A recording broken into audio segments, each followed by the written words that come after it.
Thanks for joining me on Beyond the Water Cooler. This is where we have the conversations that matter about putting the human factor back into business. Why? Because we know that when we get people right, we get business right. My guests are awesome people who know about all things leadership, engagement, mental well-being and high performance. This is a space to listen, reflect on your own practice and learn how to create an even better experience. I'm your host, Lisa, psychologist and psychotherapist and founder of It's Time for Change. Let's dive in. I am really pleased to be joined by Angela Prentner-Smith, MD of This Is Milk, and she's my guest today. Welcome, Angela. Hello. So it was Autism Awareness Day yesterday, and I want to talk with you about that today because I know it's something you're really passionate about. And I always think the interesting thing about an awareness day is it's kind of a day, or maybe you have an awareness week. And actually the reality of this is it's about understanding autism and neurodiversity in terms of it's a part of society, it's going to be a part of workplaces, and therefore it's part of 365 days a year, not just one day. And actually what we can do to think about that in the sense of it being embraced and understood for what it brings, like the positives and the need for diversity and inclusion and all that good stuff. So we're going to be talking, although we're talking about autism, we're going to be talking more generally, more widely about neurodiversity as well, I suspect, because again, we know that we don't have to have a different set of this is how to think about a person with this diagnosis or this label or this label. It's actually about how we engage everyone, regardless of how they show up and what the characteristics are. So before we get into all that, tell us more about what your role is, because actually you are the MD of a technology consultancy and training business, which is not about autism, but you are passionate about it. So tell us a bit more about what you do and why Sure. your interest in neurodiversity and inclusion. So This Is Milk started out life as a kind of human-centered business consultancy.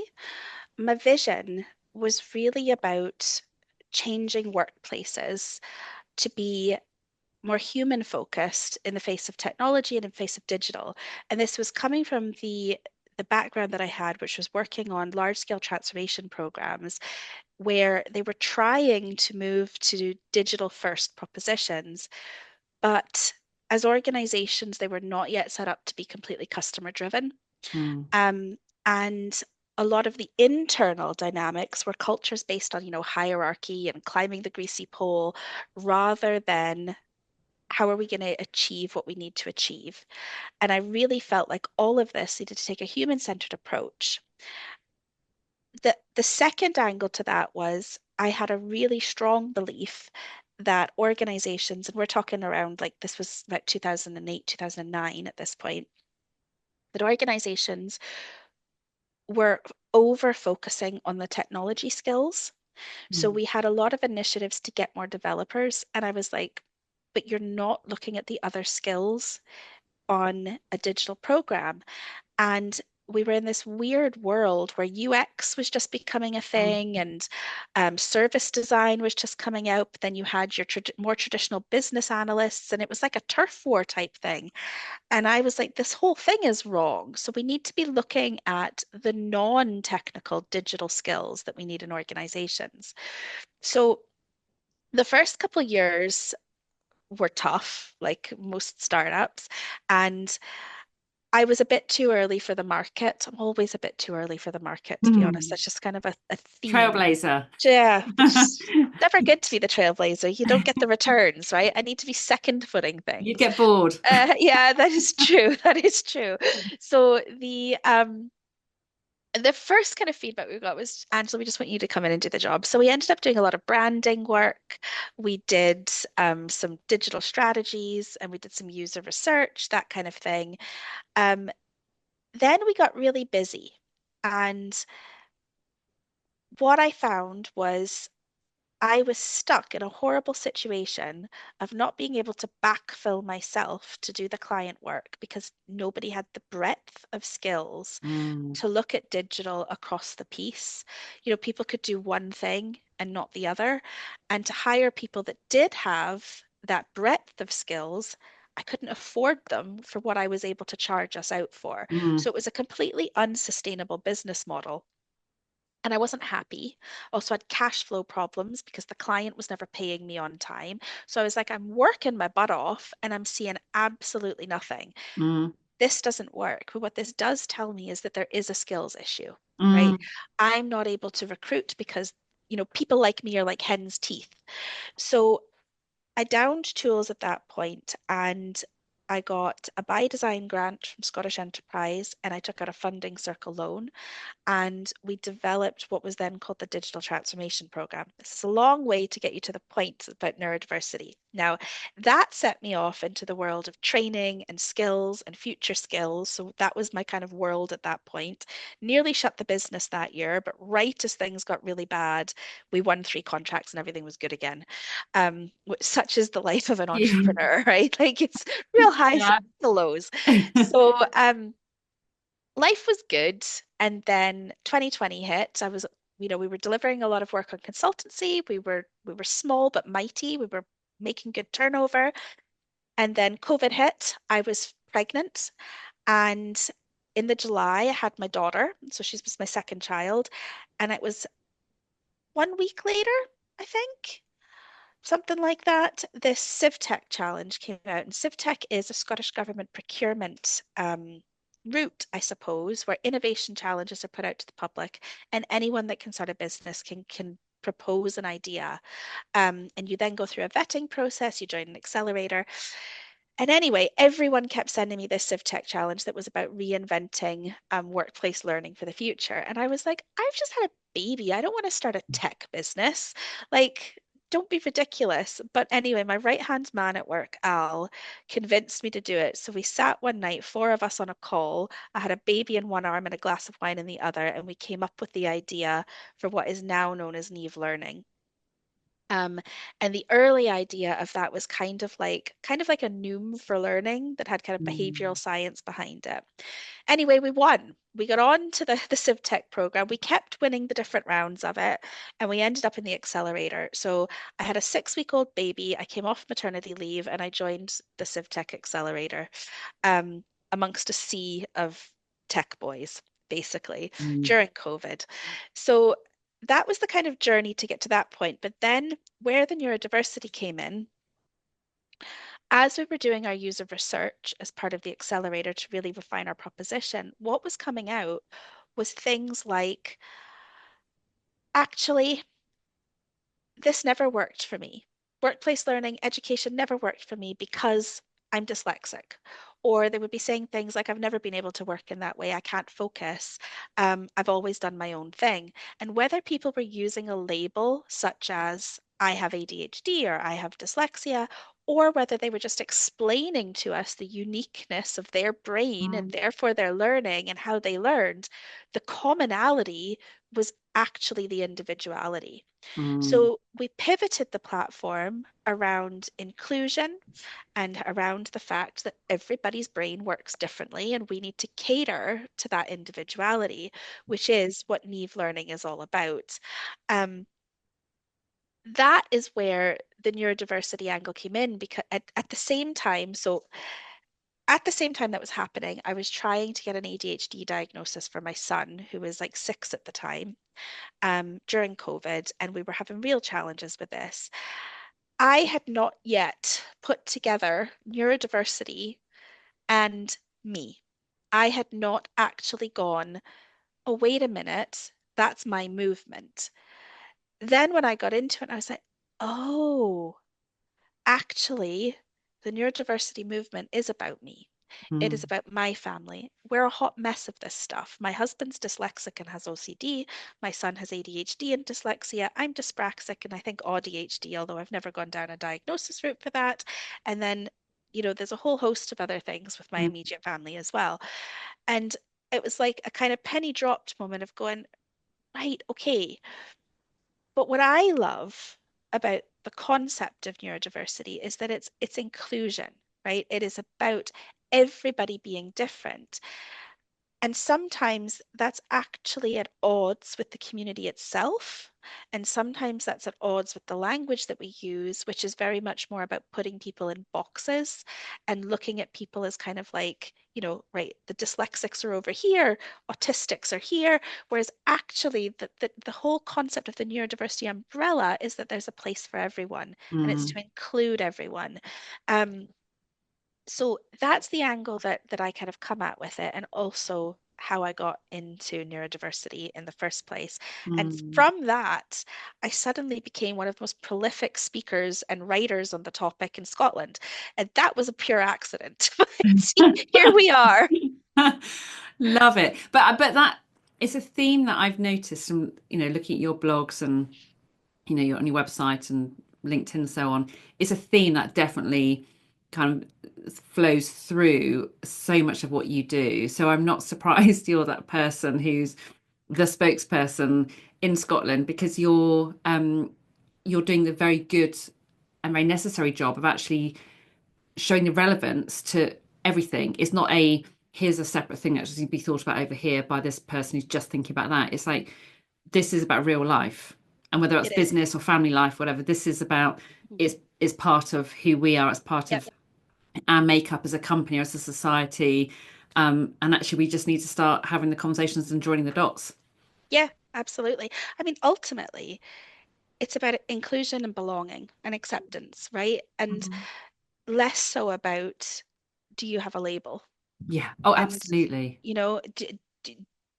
has somebody deemed you to have autism? Like it's less about that and it's more about inclusion. And I think within workplaces, there's still a challenge that many workplaces do not understand that they already have a Yeah. neurodiverse workforce. They already have neurodivergent workforce. Like Mm, I doubt there is a single workplace out there that does not have anyone with a neurodivergent condition, yeah. Agreed. whether they know it or not. Yeah. So, So, yeah, what do you think? So, with that in mind, what are you observing in terms of people's perceptions around neurodiversity, specifically autism, but kind of even more generally than that, in terms of recognize, like we recognize, but then you and I are interested in this sort of stuff. What are you seeing in other kind of groups? I suppose on the positive, there is a lot more conversation about it now than there ever has been. And I am getting, boards coming and asking to be educated on the topic of neurodiversity, which, you wouldn't have even heard of a few No. years ago. You just wouldn't.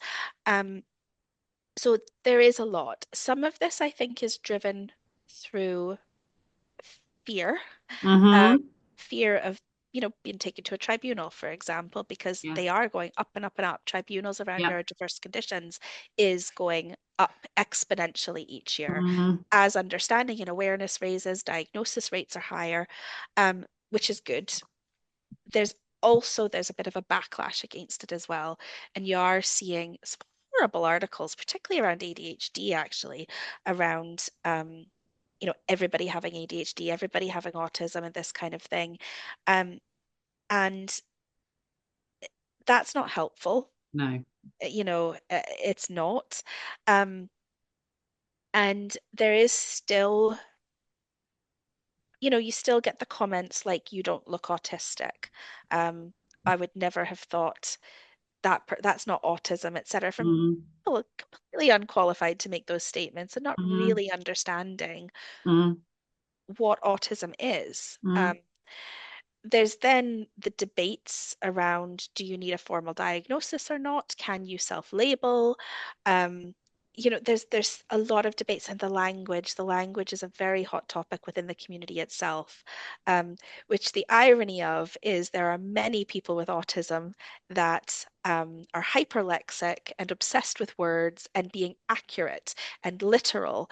Um, so the language issues in it but and also a key thing about neurodivergent minds is there is an overwhelming sense of justice. Like, Hmm. we typically are very much for like we're fighting for justice here. That's just wrong. So then the whole inclusion movement coming into that. So it's a breeding ground for the language Hmm. being a particularly big issue. Um, but also, I don't think that helps either. Mm. If people use neurodivergent, neurodiverse interchangeably, yes, it kind of irks me. However, it also, it, if you need to use the language that you're comfortable with. And who am I Mm. to police somebody else's language when that is how they're comfortable communicating? And that is inclusion, right? So that's some of the kind of stuff I'm seeing. There's also in some industries a very low level generally of awareness and upfront action to make Mm. their organizations more um, inclusive, more neurodivergent friendly. And I'm hoping we're going to see a bit of a swathe towards more of that, particularly as some of the new legislation comes in. Labour are talking about this whole HR bill, um, which may force some of this activity. Mm. From a small business perspective, I entirely understand that it's yet another thing to think about, and yet another process, and yet another headache, and things like that. But so, like everything, there's negative and positive at the same time. So, uh, that's some of the kind of the trends that I'm seeing right now. So there is appetite, there is Yeah. awareness, but at the same time, also seeing really poor things, and a lot of um a lot of organizations are scared Mm. to get it wrong. It's kind of, I don't want to talk about race or ethnicity in case I get it wrong, so I'm just not going to say anything. And we're Mm. seeing this now around neurodiversity. Um, and that to me is really problematic because it shuts down conversation, and it's conversation that's going to push the needle on this. Yeah, I was about to make that point when you just talked about um, people that might not be using the right language. And I see that all the time in different aspects of kind of when we're talking about how people are, what they're experiencing at work and how people are showing up at work. It's like, oh, I can't talk about that because I might say it wrong. I mean, regardless of it could be about Yeah, bereavement, it could be about anything. It's like, yeah, well, we just won't talk about it because I might say the wrong thing. And I always say to people in that position, if you are worried about saying the wrong thing, potentially offending someone, so you just not say anything at all, say something, but start with something along the lines of, I don't want to offend and I might not get the language right, but I really want to talk about this yeah, conversation because I really value it. And I'm looking to you to yeah. let me know if I've got something wrong. So you're inviting the feedback. And that's the only way Only way. we learn Yeah. and we then can start having the conversations. But too many people take the much easier route, which is like, I'm just not going to go there. Uh-huh. This is exactly it. And if you don't have the conversations, nobody learns. No. Nobody, nothing is gained. Um, so I think we need to press forward with these conversations and get them to a better place. And so on that, explain, because again, I think what you've just raised is a really good distinction to make the difference between neurodivergence and neurodiversity. Again, for people listening to this thinking, I don't really Yeah, know, I just use the terms yeah. interchangeably. So neurodiversity is that concept, or that I like to think of it as a movement, that we are, as humanity, we are a diverse um, group of individuals, all with unique brains. And some of us are, you know, more more creative, some of us are more logical, but it is this concept that we are all included and we all have an active and a um, positive Mm. contribution to humanity as a whole. Mm. Um, the other part, the neurodivergence, is a more medicalized term. Hmm. So typically, a neurodivergent condition is dyslexic, ADHD, dyspraxic, um, autistic, depending on the lens that you put on this, some people do consider OCD, Tourette's. Mm, mm, Even I've even seen some people include in there like schizophrenia or other mental health conditions, how you would mm, typically describe them. But neurodivergent mm. means you're not of the typical brain makeup. Now, this is problematic as well because who is the typical? Yeah. You know, who Yeah. represents the typical. And I find the word neurotypical quite offensive Mm, because it's othering. And it's actually, to my mind, against the neurodiversity movement, which is about inclusion. And it's like saying, like, oh, neurotypicals over there type thing. I also get it from the point of view of we are marginalized people and we found our tribe, and it's kind of nice sometimes to feel like, well, that's them over there, but we'll do our own thing. So I get yeah. that too. So it is very problematic. Um, some people do refer to themselves as neurodiverse. Um, if you look at that linguistically, it's the wrong language because a brain cannot be neurodiverse. It can represent diversity or it can be Mm, divergent. However, again, if somebody wants to label themselves neurodiverse, who am I to stop them? exactly. You Yeah. know, Yeah. that's kind of how I view it. Um, the there was a lot of language in the past, and there still is around that was very a lot of negative connotations around autism, ADHD, Mm, etc. I mean, mm. ADHD is the worst named thing. Yeah. Like attention deficit hyperactive disorder. Like it's Yeah. just negative How it makes someone label. feel good. Totally. And the irony about it is people with ADHD don't have a deficit of attention. They No, don't. no. You I know, know, it's I just know. like And it's a classic. You just think who comes up with these names? My family, my son is diagnosed with ADHD, ASD, sensory processing disorder, and so on.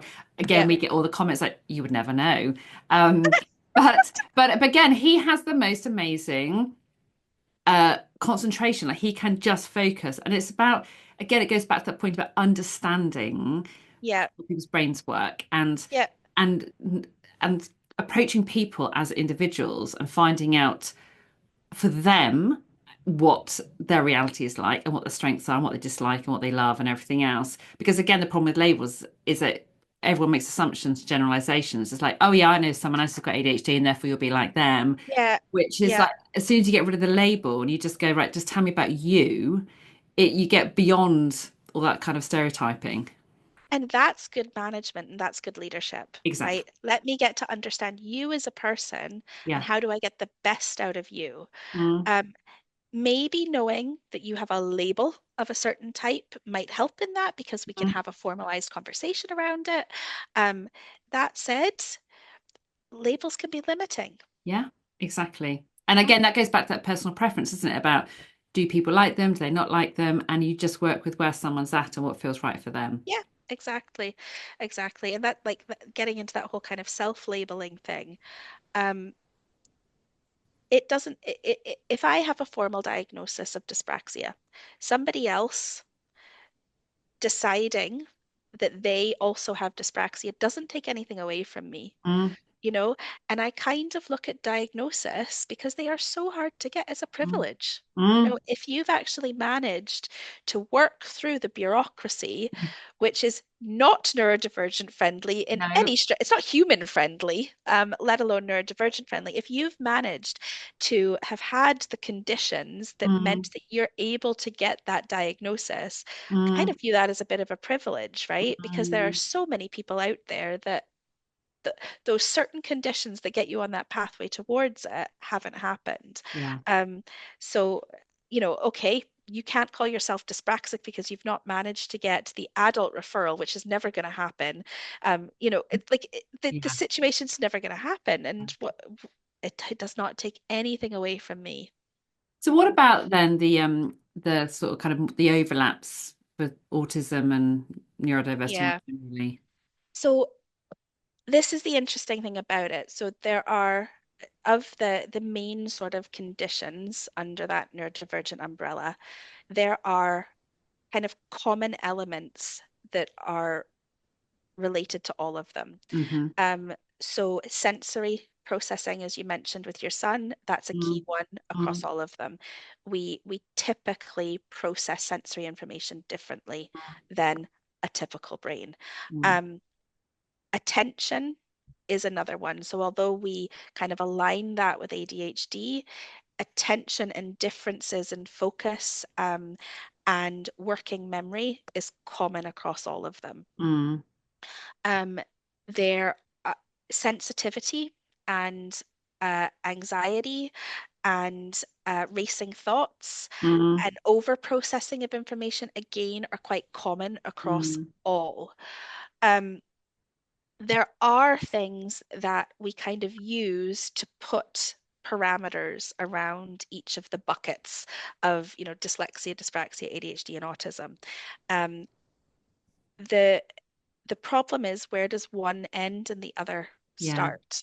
So Yeah. for me personally, I was given a diagnosis of dyspraxia in my late 20s, and dyspraxia almost never sits alone.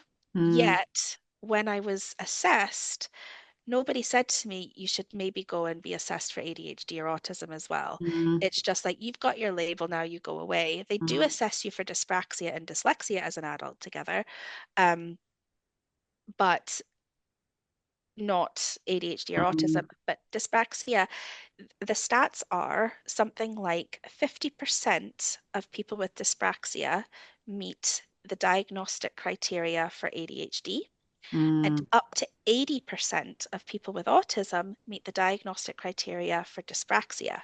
So, mm. where does one start and one Yeah. end? Yeah. Are they actually different conditions, or are these just all different variations of beautiful minds Yes. with different presentations? And um, the development of these labels and these buckets have come through different fields. So, Mm, dyslexia is often diagnosed in an education setting, right? And it's picked up through that route. And often it's teachers and stuff that are doing the actual assessment. Dyspraxia was up through physiotherapy, and it used to be called clumsy child syndrome, yeah. so it was picked up because you're just so uncoordinated. Mm, Um, but actually, working memory is an issue in both dyspraxia and dyslexia, um, and also ADHD for that matter. mm, So there's these kind of common elements. Then so sometimes the diagnosis that you get um, depends on the route that you've come through mm. to get that diagnosis, right? It's Yeah. typically psychologists that will diagnose ADHD and autism for that matter, but not dyslexia, dyspraxia. Mm. But there are it is rarer to have one neurodivergent condition than it is to have two or three. Yes. Um, Yet we're not all walking around with two or three actual distinct labels there. Mm. We've maybe got one. It's maybe even, maybe I would have fit an autism diagnosis as a child better, but women and girls, when I was a child, we didn't have autism. It was a completely male concept. There Yeah, was and you know what? nothing That's in a it. good point then to pick up in terms of actually how autism shows up and what are some of the misconceptions around it. Yeah, Because it is that certainly when I was a kid, like it definitely wasn't a girls' thing. It was just boys who had autism. yep. And at that point as well, it was very much the lack of verbal processing, Mm, like not speech, mm, repetitive behaviors, um, the kind of the tunnel vision and the need for order and routine and regiment, that kind of thing. mm, Um, there was a change. So we had the separate labels of autism and then Asperger's. mm, We now have combined those into what is often called the autism spectrum. Even mhm. that language is Yeah, I'm gonna debatable say as yeah. well. Um, so, we have ASD within there and autism. What's the other one? ASC.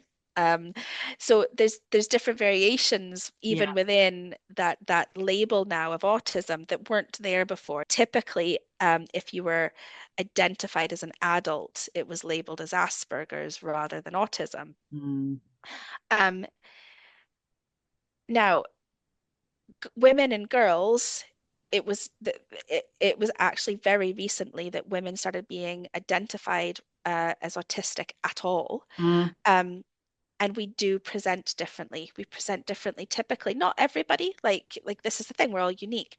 But the same with ADHD, girls present differently typically than boys. They're more likely to have inattentive style, and they're actually more likely to fall into like obsessive behaviors yeah. and have like ruminating thoughts and perfectionism. So with girls, they tend to, rather than being like hyperactive in the classroom and flipping tables over and some of the things that we associate with boys with ADHD, they will be people pleasers and over focusing and perfectionists and things like that. And we see that with autism in girls as well. There is a brilliant list. You can just Google it, and it is like the checklist for girls and women for autism. And an old colleague of mine was going through her own diagnostic journey. And at that point, I had kind of said, I think I have ADHD. And she was like, I don't think you have ADHD, Angela. I think you have autism. And I was like, oh, right. But you know what? I read the stuff about autism. That doesn't fit. That is not me. Mm, Then I saw the checklist for girls and women. I was like, oh, mm, that fits. That fits. So like our whole lexicon around particularly ADHD and autism is with a male lens. And yes. part of the reason for that, I believe, is because men tend to externalize and women tend to internalize. Mm, So the stimming that you might see yeah. with, say, a young boy who Yes. is, bouncing a ball repetitively or flapping hands or something like that, a girl, as I'm doing right now, might sit and pick her fingers or Yeah. twirl her hair, um, which is much more subtle, Hmm. and it's not disrupting anybody. Yeah. And unfortunately, because a lot of this gets picked up through the school system, and this is, and I understand all of the systemic stuff around issues with the school system and the support that they get and everything. But what tends to happen is that the people who are making the most noise, Exactly. i.e., I am difficult for the teacher, are the ones that get picked up and they go down a diagnostic route. If you are a little girl who is sitting there quietly, anxious inside, um, you know, fearing failure, but messing up on things all the time because your working memory is struggling, your handwriting's a mess, but you're not causing anybody a problem, you never get picked up, right? And that's the wonders of masking, isn't it, as well? Like when people are deliberately, which girls can be very good at doing. Yeah, and I'm I'm in two minds about the masking concept. I Mm, struggle to get my head around it, if I'm honest. okay. Um, and I'm not entirely sure why that is. It's something I'm really trying to understand more. And I do wonder whether when we say girls mask more, Mm, that's actually just because we are expecting male behavior. And yes. girls aren't necessarily masking, they are just expressing differently. Mm. That's a kind of working theory for me. Maybe Which prove is me a wrong really at good that. theory. And I think there's a lot to be said for that. I think where I think about masking is when I've worked with some people and I'm doing my kind of thinking about my therapy coaching capacity. And the the women I've worked with are very conscious about not being that person drawing attention to themselves. Hmm. And so not, whereas um, the boys or young men are less worried about kind of banging something repeatedly and something and just annoying someone with Yeah. that. The girls will just sit there and just almost try to disappear into the background. Mm. And but I think your point is really, really interesting one, actually, that we're just um so many women and girls might just not be being noticed rather than they're trying to hide it. They're just their behaviors just aren't kind of Yeah. external extrovert in that way. Yeah. They're not acting like the Yeah. boys do. And Yeah. I do wonder how much of that is it. That being said, my son is a masker, so I know when he goes to school, he sits there really quietly and he will swing his feet tap his hands, but he does not want to get into trouble at school. So we don't have a formal diagnosis because the educational psychologist couldn't diagnose him because she couldn't get evidence from the school, Mm. because to them he was Mm. not a problem. He was not a problem. Yet the reports that I was getting out of the school, I was like, that's ADHD. But Mm. there's so many misconceptions around Mm. autism and ADHD and everything else that um, I don't think that teachers as a whole know what they're looking for. No. And even the diagnostic tools for these things are biased and Yeah. mispresentations Yeah. as well. Like, um, I was a really quiet child. Like, they actually thought I was mute when I started school. And I struggled to get the other kids' jokes. I just didn't get it. But yet I Mm. was really highly verbal. I was actually having discussions about the Bible at like 5 with adults in Mm. places that I was comfortable. So it was like selective mutism Mm. and social anxiety and not knowing how to behave like the other Mm. kids and things like that. So I really, really struggled socially, um, which baffled my parents. Now, to me, that wasn't masking. That was Mm. just me being in an environment that I didn't understand how to behave in. Yeah. So I shut And some down. environments allow you to be yourself, to thrive and everything, and others you just you can't engage with it. Exactly that. Yeah. And that's a point for the workplace as well, isn't it? Massively. Massively. And I wonder about Oh, the superpower bit. We talk about the superpower narrative versus disability label. What's your opinion on that? I know you'll have one. I I do. So I think both views are helpful in the right context. Um, I think that there genuinely are people with great strengths that are related to their neurodivergence. For example, um, people with autism tend to be very straight talking, very direct communicators. Mm. They can also connect patterns that other people can't see. Hmm. They also, they can focus for long periods of time. Um, and there's many great strengths to having some autistic traits. Mm. Um, and in some contexts, they are a superpower. Mm. In some contexts, however, they are a disability. Mm. And I think both those things can be true at the same time. Um, I don't think saying that the uniqueness of your brain gives you superpowers is at odds with saying neurodivergent conditions can be disabling. Mm. Both those things can be true at the same time, and we struggle with that in society. We struggle with things that seem at odds, but they exist at the same time. Um, and I do feel for, and I think this is a little bit of a problem of the way that we're now determining autism, Hmm. and it's such a big spectrum, and it's taking in so many different presentations. You have a young child who can't speak at 5, um, or and can't be taken into public. They are disabled in society, Yeah. right? We can give them enabling tools. We can put them into environments where they are not disabled, they are Hmm. supported and thrived. But in society as a whole, that child is disabled. That is very different to a 40-year-old who is achieving in life and has, gone and won medals or awards and, got a Nobel Peace Prize, but is still autistic. Yeah. Um, the context of that is very important, um, and both of those things are true at the same time. Yeah.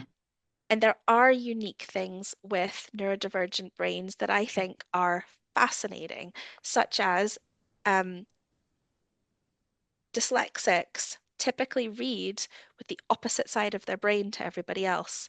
So most of us read with the logical side of our brain. People with dyslexia read with the creative part of their brain. They're also super creative typically, and they see the world much more visually. They've got this ability, I can't remember the stats on it, but like a standard brain, whatever we want to call it, Yeah, neurotypical, whatever the yeah. language you want to use, can picture something like 200 images in a minute, whereas a dyslexic brain, it's in the thousands, and they can put that into a 3D context in their mind. I didn't even know that was a possibility. And then I talked to my son, he's like, oh yeah, is that not how everybody thinks? I'm like, no, it's not. Wow.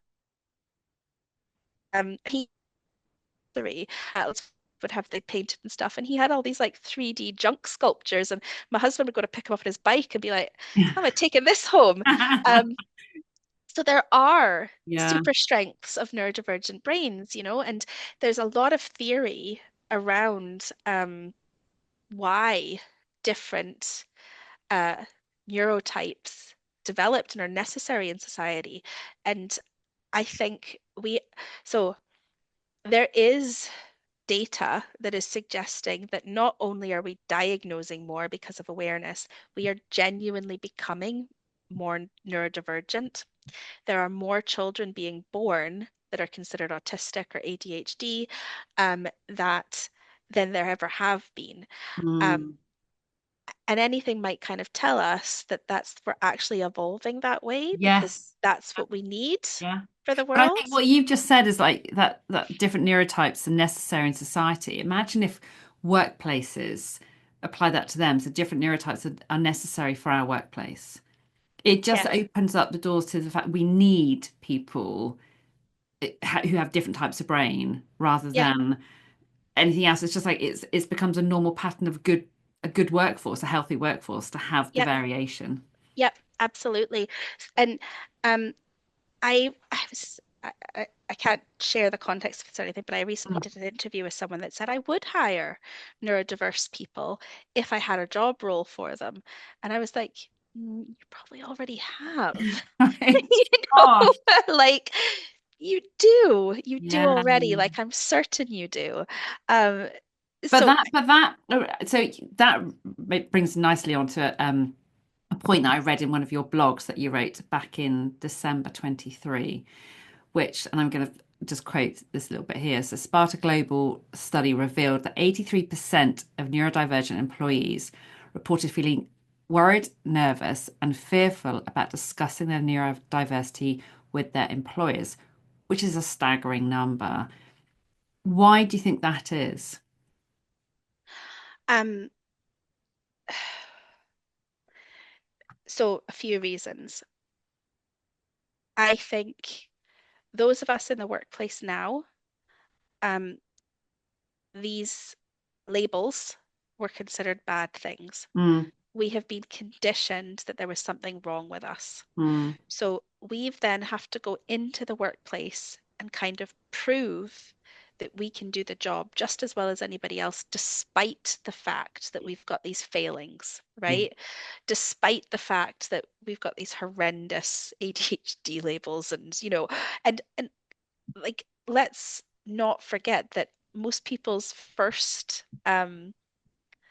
appreciation of autism was Rain Man, right? Yes. Oh, no.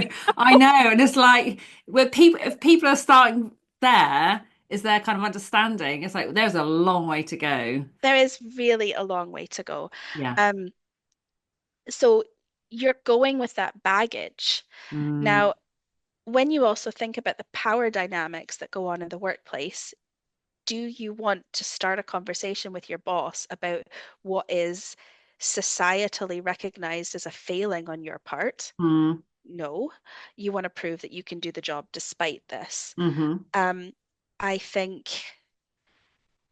that people also, for good reason, are worried about being discriminated against. Will I be treated differently? Um, will I will I be fired? Will this be used as a reason to fire me? Mm, Um, so I think that's a lot of it. mm, And these conversations are so new in the workplace that um, there is a lack of maturity with leadership in terms of how to have these conversations well. mm. Um, I heard recently of somebody being diagnosed with OCD and went and told their boss, whose response was, "Oh, we all have a bit of OCD." I was like, "Oh, Oh gosh, it's so undermining, isn't it? it is, it is." Um, and that could have been done very differently, which is like, "Oh, genuinely, I have OCD too, but how does that impact you? Like, let's Yeah, see." yeah, Do you know, that's a very different conversation than yeah. we all have OCD. Yeah. Like, we don't all have OCD. We No, don't. Like, no, of no. course we And for those don't. people who are living with that, it's it's really infuriating. It's It's like totally you just have dismissive. no idea about how the impact that can have living with OCD on my life, and you're belittling that. It's just yeah. But people use that all term all the time, don't they? It's my OCD, and you just it's like no, just no. Well, th that's exactly it. And we did the what we grew up with was dyslexia meant you were a bit slow and a bit thick, to be Yes. honest. Yes. Like Yeah. genuinely, that's what Yeah. people thought, Yeah. which is not true at all. Um, ADHD, you were wild child, couldn't be controlled, couldn't be Yeah. contained. But, we don't want to put you on Ritalin because we don't know what that's going to do. Like that was ADHD. Autism was Rain Man, and Yeah. dyspraxia, nobody even knew what that was. Yeah. And still don't. So Yeah. Exactly. Exactly. Oh, there is that. another figure I think it was from the same blog actually. 29% of unemployed autistic people who are eager to work are currently unemployed, which shows an urgent need for businesses to prioritize neurodiversity and create inclusive environments where all individuals have equal opportunities to thrive. So how can right, hearing that and just going back to your earlier point about that person in an interview said, I don't have roles for these people. How can companies go about thinking about how to actively attract and people with different types of brains? Yeah. So the advice I always give is to start with actually writing job descriptions that describe the job that you need done. We are so bad at writing generic job descriptions that talk about like you have to have good collaboration and team working skills when you're hiring a data analyst that's going to be working on their own all the time. Um, you know, being actually thoughtful and intentful in what you're writing in that job description, I think that's the first point. Mm, If we continue to write job descriptions that exclude people that could do the job, well, we're failing at the first hurdle. Um, and saying that there is a place for somebody in the workplace for a job doesn't mean that every job is the right job for them. And actually, hiring somebody for a job that is not a good fit for them is cruel. yeah, absolutely. Hiring me as a basketball player, that's not going to suit me or you, right? I'm going to cry and you're not going to get any results. Yeah. So it's the same thing. So actually, firstly, describing the job role properly, Mm, um, giving people alternative ways to apply for jobs rather than CVs. Because, mhm, for example, for someone with dyslexia, that's probably a terrible way for them to present themselves at their best. Let mm, them do it visually. Let them mm, give you an audio. mm. Um, they're not giving you much. And the amount of like we all used to do it, used to just like throw CVs out because there was a typo in it or something Oh, like that, yeah. And for a creative role, like you might have just thrown out the most creative Yeah. person that was in that Yeah. Yeah. that pile, and so there's a lot to do with that. Now, there was a really interesting study done, and I can't remember by who, but again, a Google will probably find it.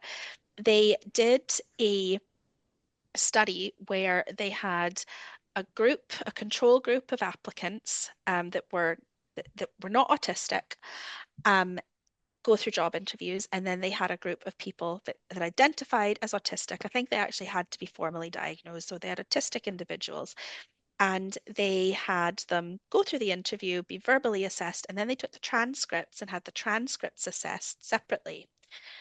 The the autistic group scored better when their transcripts were reviewed, um, but the non-autistic group scored better when it was just based on the interview. Mm, Um, so if you think about that, the way that we are recruiting for people is kind of designed to weed people out yeah, yeah, that may have yeah.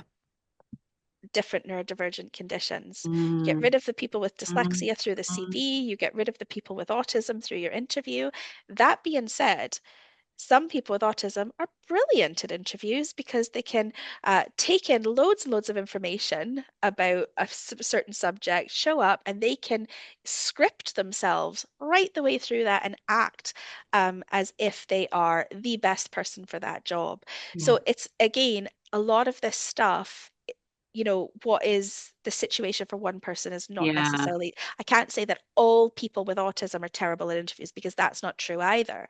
But when they did this study, they actually found that the answers that were given by Mm, the autistic group were better quality than the verbal mm. answers that were being given by the non-autistic group, yet the non-autistics were given the jobs. And I Um, think it's really interesting, your point as well about rather than providing a written application form, do something by video and so on. In schools now, it's been recognised for years that to capture um, children's attainment and progress, don't rely on marking a book or something. If you're doing something that's creative, rather than having to write it up and then you're assessing that, take photographs. Your photographs are your evidence, or it's capturing things in a visual way or in an audible way, not relying on something that's written. yeah, And workplaces, I don't think, have caught up on that. So they're not with intent. And I liked your use of that word just now.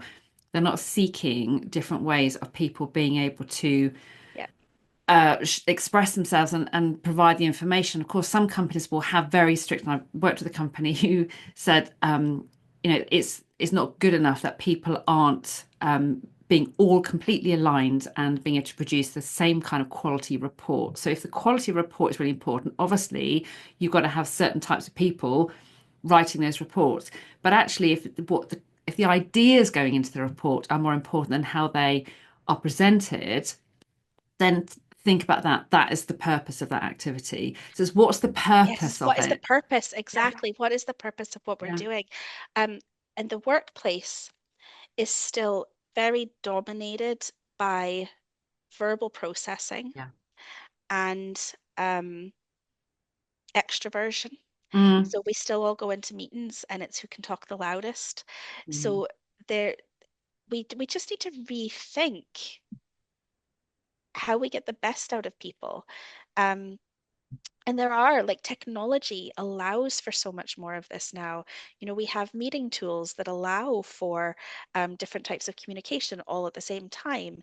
Um, so there's no need for this stuff.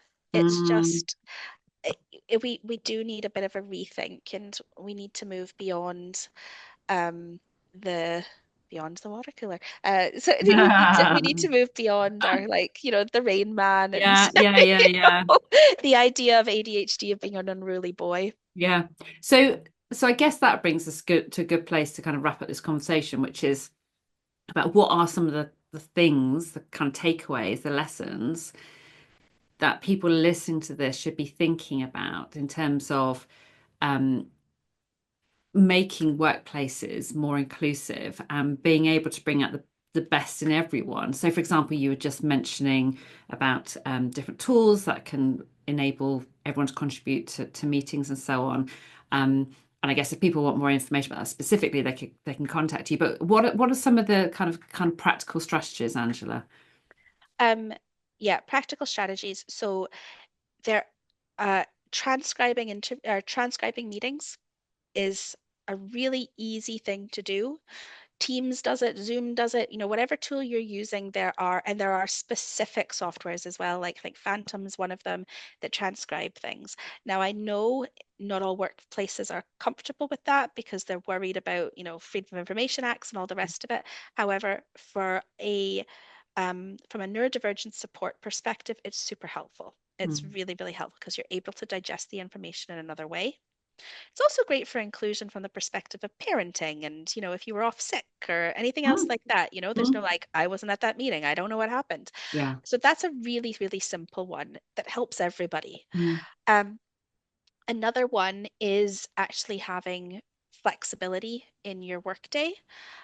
So many neurodivergent people don't um, our energy is kind of works a bit differently. Yeah. We tend to work in big spurts of energy on a topic, and then the next day might be absolutely not worth a damn to anybody. My Mm. friend calls them her potato days.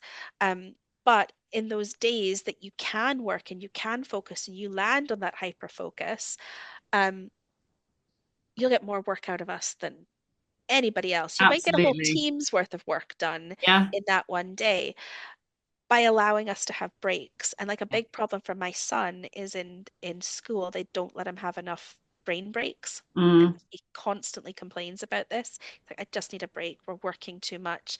He can do as much as everybody else. He just needs to take breaks in it and give his Yeah. brain a rest because it's Yeah. working faster, right? Yeah. Um, And I think that's a really good point because someone I work with, um, who has ADHD, exactly as you just described, has these massive like spurts of energy and is so productive, like I am literally like in awe and wonder of what she can do in those moments.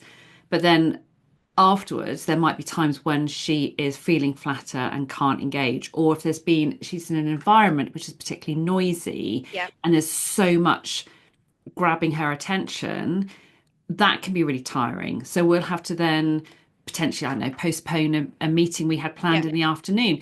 And again, that's fine because you know that if you postpone that meeting, the next time you have it, she's going to be on fire. You're going to be like, so it's really That understanding sensory. people's flow, isn't it? It is, and I think you've hit on a really important point there, which is about understanding people's sensory Yeah, needs as well. yeah. And I'm really concerned about this move at the moment for businesses going back into office-based working. Hmm.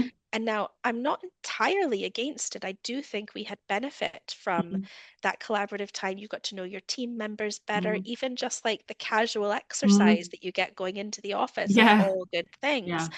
And I think I saw a lot of anxiety from people when they started to do that, like human to human interaction again Yeah, post-COVID, yeah. particularly if you are neurodivergent, it was even worse. Um, and for some people with ADHD, they didn't know they had ADHD until COVID hit, and all their coping mechanisms were gone, and they were like, "This is what I'm left with. I can't Mm. cope." So again, we need that balance. But for a lot of people with autism, going home based was like the best thing ever. Mm. They no Yeah. longer had to worry about the bus and the noise on it and the smells and then the lights in the office, which like the one I'm in right now, it's like super bright lights. Mm. So you're getting that attack of senses all the time, and I think Mm. understanding that.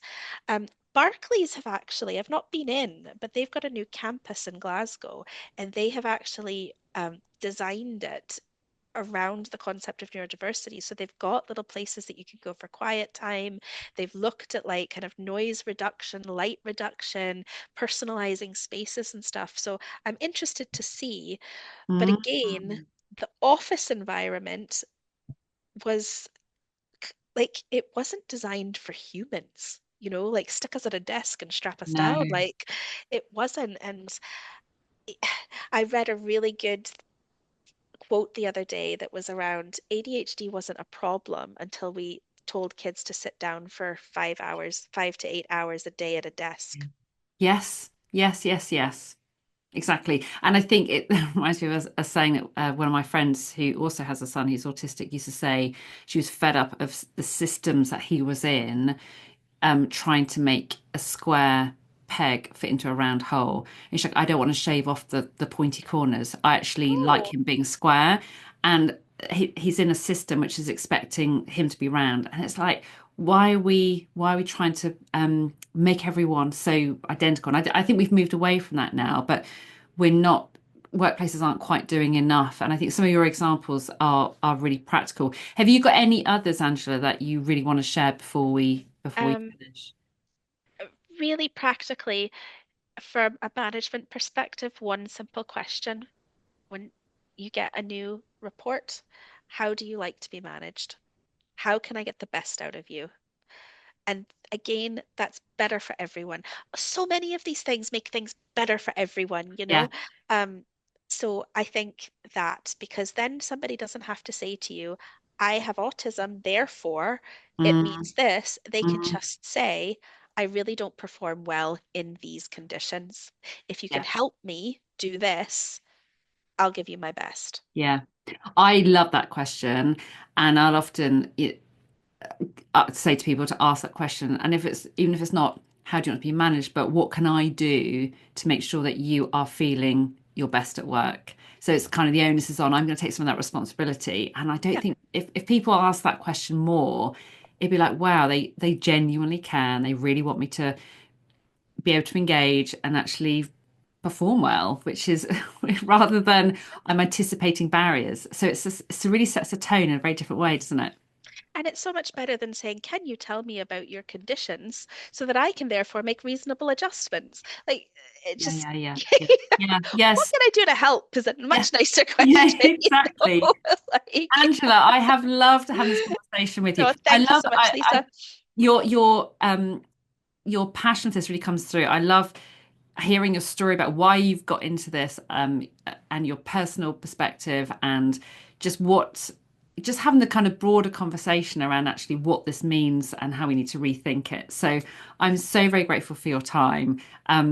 You're going to come on to my podcast again next year, and we're going to talk about all sorts of other things. Because Sweetheart. before we even Changing press the record world. today, we had like a whole different conversation. Yep. But I have loved your energy and everything you've shared today. So thank you very, very much for your Thank you time. for having me. Brilliant. What have you taken from that conversation to think about or do differently? How has that inspired you to develop practice to bring out the best in people, including yourself? This podcast gets more listeners when people like you give a thumbs up on Apple or wherever you listen, and especially if you leave a short review. So please help be part of the movement towards creating workplaces that really provide the best experience for their people. And do reach out to me directly to discuss your challenges at work and ideas for development. If we're not already acquainted on LinkedIn, let's connect. All the links you need are in the show notes. And if you join the club, you'll be the first to hear about relevant updates and free downloadable resources that are part of developing practice and performance. Thanks for joining me today.